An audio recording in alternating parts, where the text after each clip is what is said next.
তিনবার সূরাতুল ফাতিহা পাঠ করে নিজের শরীরে ফু দিলে কি হয়, কি লাভ হয়। হ্যাঁ, বিশেষ একটি আমল আপনাদেরকে আজকে শিখিয়ে দেওয়ার চেষ্টা করব। যারা এই আমলটি করবেন তারা এই ভিডিওটি সম্পূর্ণ দেখার চেষ্টা করবেন। ভিডিওটি খুবই ছোট হবে, সেজন্য আপনারা সম্পূর্ণ ভিডিওটি দেখে শিখে করার চেষ্টা করবেন। আর এই ভিডিওটি যদি আপনারা সম্পূর্ণ না দেখেন তাহলে কিছুই বুঝবেন না আর আমলটি করতে পারবেন না। সম্মানিত দর্শক, যারা এই চ্যানেলে নতুন আসছেন, এখনও পর্যন্ত চ্যানেলটি সাবস্ক্রাইব করেন নাই, অবশ্যই চ্যানেলটি সাবস্ক্রাইব করে পাশে থাকবেন। এই চ্যানেলে আরও নতুন নতুন ভিডিও আসবে ইনশাআল্লাহ। আর যারা এই আমলটি করবেন তারা অবশ্যই আমাকে কমেন্ট করবেন। আপনাদের জন্য আমি বিশেষভাবে দোয়া করব যাতে করে আল্লাহ তাআলা আপনাদের মনের আশাগুলো পূরণ করে দেন। তো সম্মানিত দর্শক, তো আপনারা এই আমলটি কখন করবেন?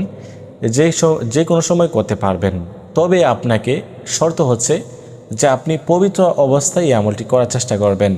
আপনি নামাজের পরেও করতে পারেন, নামাজের আগেও করতে পারেন, যখনই আপনার মন চাই করতে পারবেন, সমস্যা নাই। তবে আপনাকে পবিত্রতা অর্জন করতে হবে, পবিত্র অবস্থায় এই আমলটি করতে হবে। প্রথমে 3 বার ইস্তিগফার পাঠ করবেন, আস্তাগফিরুল্লাহ আস্তাগফিরুল্লাহ আস্তাগফিরুল্লাহ।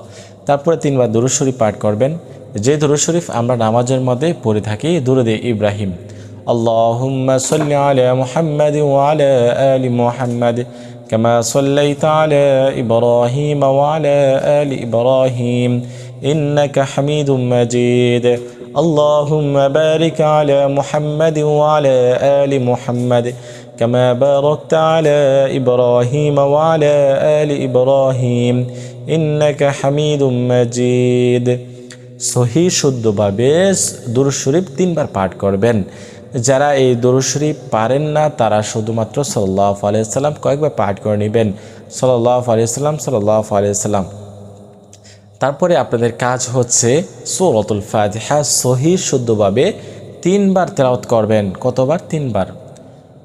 আউযু বিল্লাহি মিনাশ শাইতানির রাজীম, বিসমিল্লাহির রহমানির রহিম, আলহামদুলিল্লাহি রাব্বিল আলামিন, আর রহমানির রহিম, মালিকি ইয়াউমিদ্দিন, ইয়্যাকা না'বুদু ওয়া ইয়্যাকা নাস্তাঈন, ইহদিনাস সিরাতাল মুস্তাকিম, সিরাতাল্লাযীনা আন'আমতা আলাইহিম গায়রিল মাগদুবি আলাইহিম ওয়ালাদ-দাল্লিন। সূরাতুল ফাতিহা সহি শুদ্ধভাবে 3 বার পাঠ করতে হবে এবং শেষে 3 বার দুরূদ শরীফ পাঠ করতে হবে। তারপরে এই আমলটি করার পরে আপনাদের কি করতে হবে? 2 হাতের উপরে ফু দিবেন, ফু দিয়ে সারা শরীরটা এভাবে মেসেজ করে দিবেন, বা আপনি চাইলে এভাবে ফু দিতে পারেন, এভাবে ফু দিতে পারবেন। তো এরকমভাবে সূরাতুল ফাতিহা 3 বার পাঠ করে নিজের শরীরে ফু দিলে কি হয়? আপনার শরীরে যত ধরনের অসুখ রয়েছে এই অসুস্থতা থেকে আল্লাহ তাআলা আপনাদেরকে সুস্থ করে দিবেন। সুবহানাল্লাহ।